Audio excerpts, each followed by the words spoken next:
This is Jim Goodnow reporting for Radio Peace International from Washington, D.C. We've heard a press conference this afternoon with congresspersons from the United States House of Representatives. This conference was held in the United States Capitol.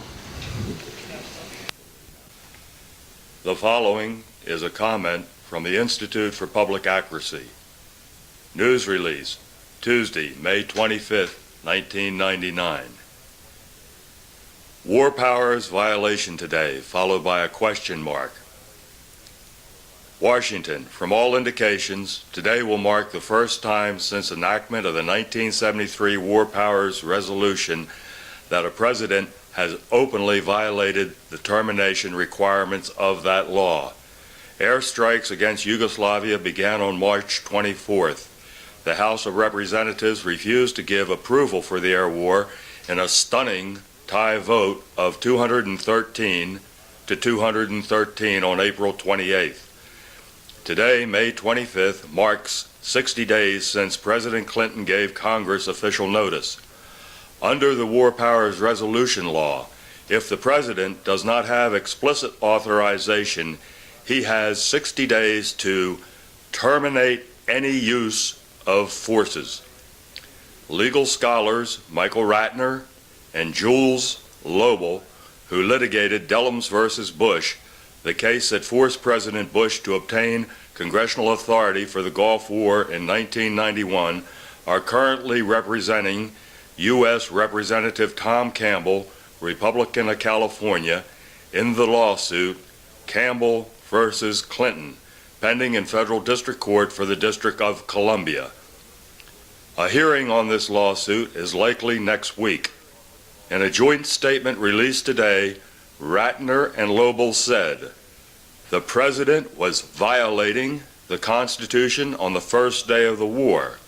Now, amazingly enough, he becomes the first president ever to violate the termination provisions of the War Powers Resolutions. Bombings and killings are being carried out in our names, but without the consent of the American people through their representatives. It's a very sad day. The imperial presidency has reappeared with a vengeance." Relevant legal citations. U.S. Constitution, Article 1, Section 8, which reads in part, "The Congress shall have power to declare war." The War Powers Resolution. Within 60 calendar days after a report is submitted, the President shall terminate any use of United States armed forces unless the Congress, 1, has declared war or has enacted a specific authorization for such use of United States armed forces, 2, has extended by law such 60-day period, or 3, is physically unable to meet as a result of an armed attack upon the United States.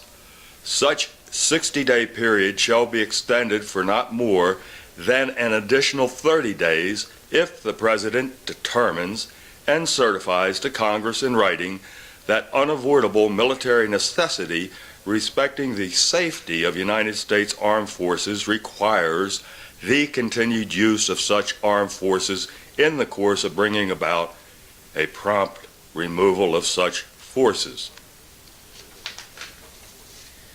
This is Jim Goodnow reporting from the press room of the United States Capitol Building, Washington, to Radio for Peace International, Tuesday, May the 25th.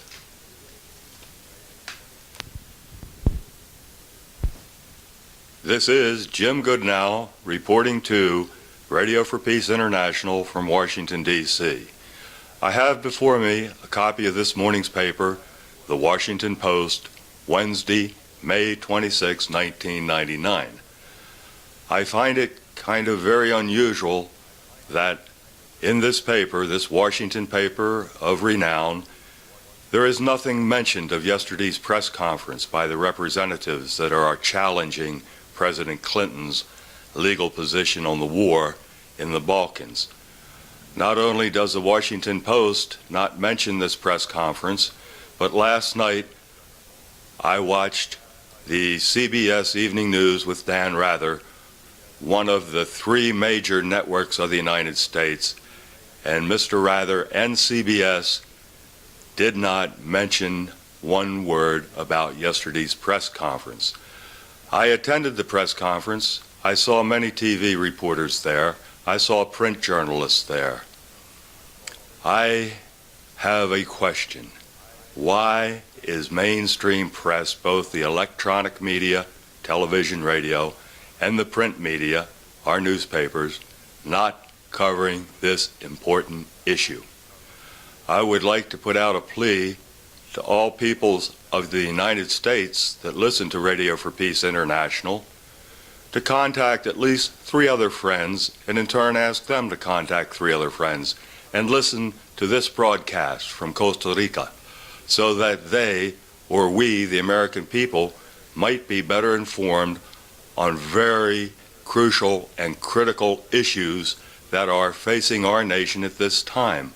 I also extend to the international community, our friends that live elsewhere, our friends abroad, that they too encourage at least 3 other people to listen to this broadcast to get the news that unfortunately seems to be painfully, and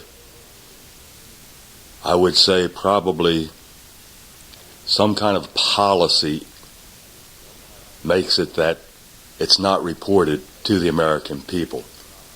I know that the American press has many sponsors that are those people that are manufacturing military hardware, planes, bombs.